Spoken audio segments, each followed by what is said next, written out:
Good morning, it's Matt and welcome back to the desk. And in today's RC chat, we have Bruce Simpson has picked up on the EASA prototype rules and published 2 videos, both across his 2 channels. And that is fantastic news because it means it's gone out to a far wider audience. Well done, Mr. Bruce. Parrot Disco Wing has been removed from the Banggood pre-orders page. We'll be checking on that in just a moment. Oh, and I logged into FaceBalls this morning and there was over 40 notifications in the Rag the Nuts Off Facebook group. Crazy weekend. Looks like you guys have been having fun. Oh, and unfortunately, it was limited flying time for me this weekend. I did manage to get out, and I can tell you, I had a smashing time, and we'll find out about that in a few moments' time.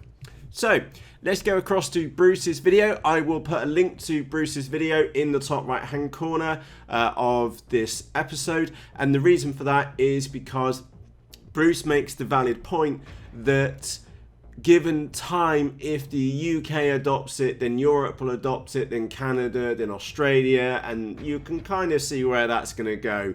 And it basically means to the end to our hobby. So if you have not emailed the EASA yet, in the bottom of this video, I'll put their email address. And do watch the other videos which are out there, especially the one from Simon, who gives a much better overview to the EASA prototype rules as well. So yeah, you need to do your bit on this one, gents.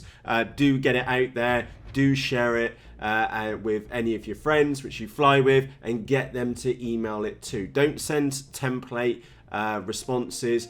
Send out individually emails and explaining what you object to as part of their rulings, okay, of their proposed rulings. So we need to act fast. We've literally got 5 days, and that's mid-October, which is their close-off point. So yeah, email them lots, and it needs to come from separate email addresses, of course. So right, that was topic number 1 for today.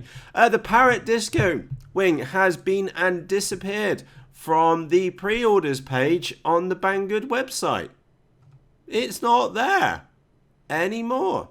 And on the topic of pre-orders, somebody in the whole globe managed to buy one of the Sunrise 60 amp ESCs. Enough said. We've had one extra order on the Skywalker Eve 2000 on the more expensive version. Personally, I'd gone for that version, but hey ho. But I did find the Parrot Disco Wing on the Banggood website, and you'll notice they got 43 on alert, but there are no purchases. If you look at another pre-order item on Banggood, you'll normally see the number of sales. This one still hasn't had any sales, so we'll be checking on this one for the next couple of days to see if anybody actually buys one. Right, on to the next topic. Yeah, I logged into Facebook this morning. There was 43 notifications. You guys have obviously had a very good, busy weekend flying models, and I am frankly really jealous. The reason why I'm really jealous, and I've got some photos to show you what I ended up doing for most of the weekend.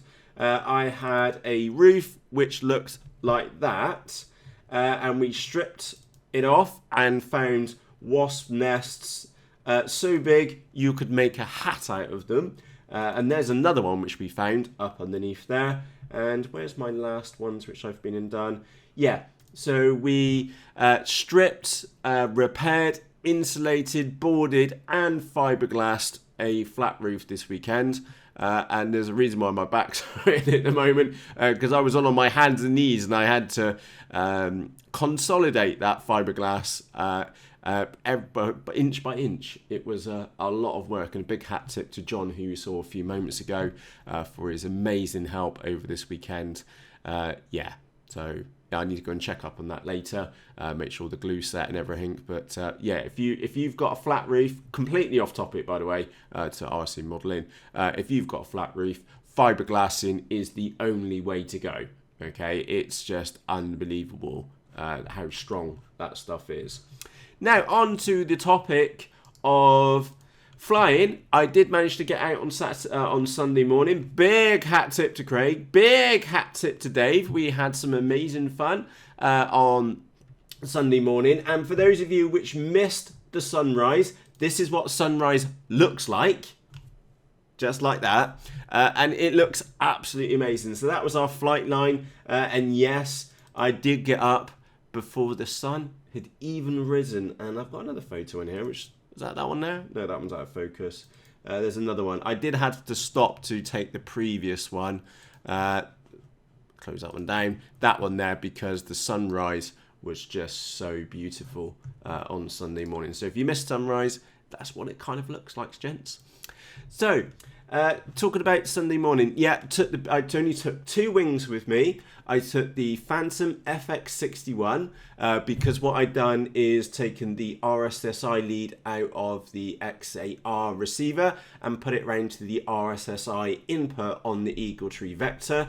That meant that I did have a far more reliable RSSI reading in the goggles, and I can tell you I had an amazing flight. No, in fact, I had 2 amazing. No, I had 1 amazing flight, and the other one was pretty ropey because the video signal started to really badly crap out on when I got out to a certain distance, and thank goodness for return to home, put it that way, and that got me back the majority of the way, and then we just landed her back in line of sight. So I went off flying in a different direction and everything was okay. So there must have been like a Wi-Fi point or something of massive interference in the plate site where I flew to. And I also saw when Dave took his mini Talon out on a different frequency range, is that he didn't have as bad as issues as what I did, but there was definitely an issue at the point where I had an issue as well. So that was kind of reassuring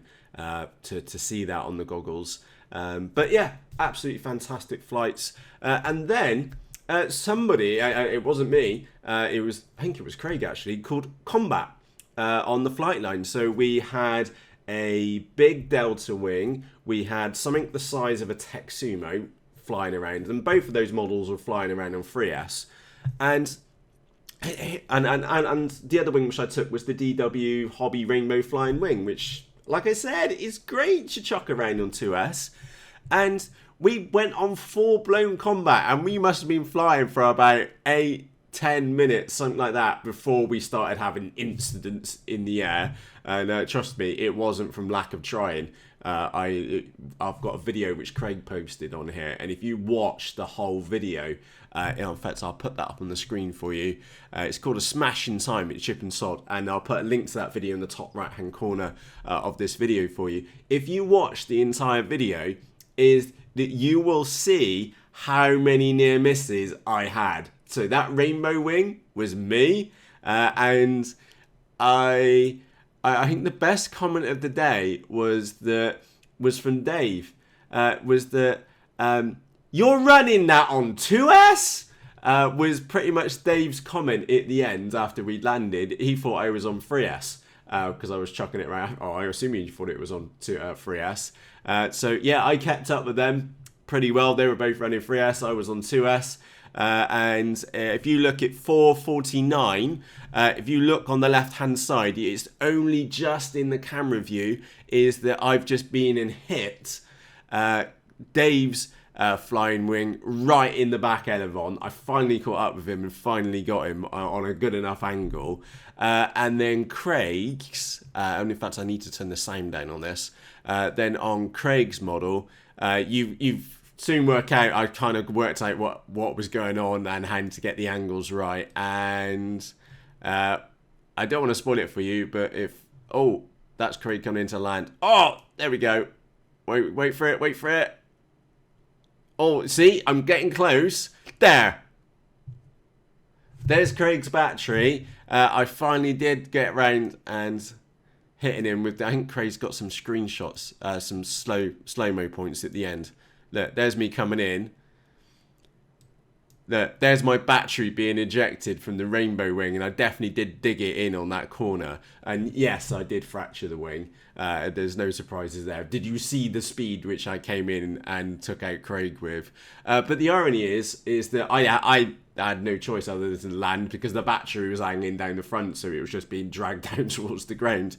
But Craig did actually carry on flying, and I did feel somewhat obliged to hand my trophy back to Craig, which was a big chunk of polystyrene out of Craig's model. So yeah, I handed that back to him and said, I'm sure you cut that out and it'll glue back in.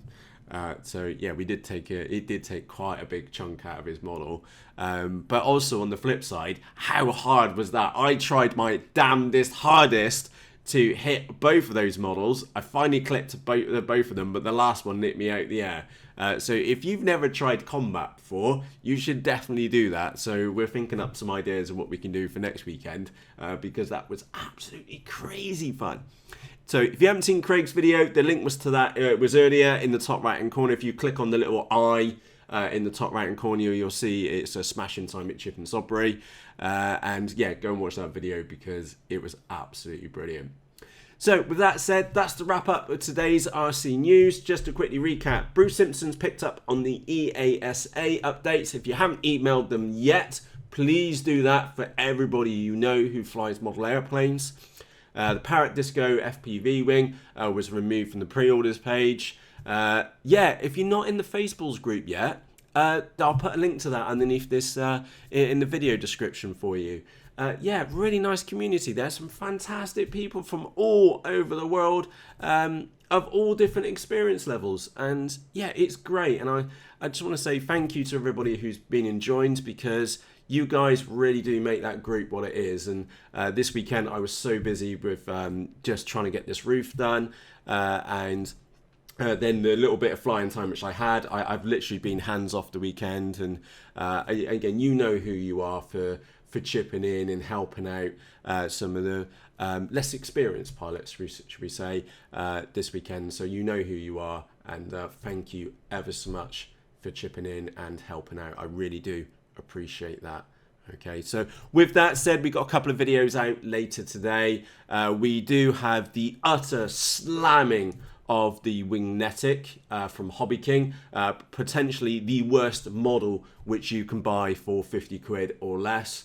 And I really do mean that, the worst model. And then I'm going to counteract that with one of the best models which you can buy for 50 quid or less, and that will be out tomorrow. So with that said, from myself, Matt, thank you ever so much for taking the time to watch this episode, and I shall see you tomorrow morning. Cheerios!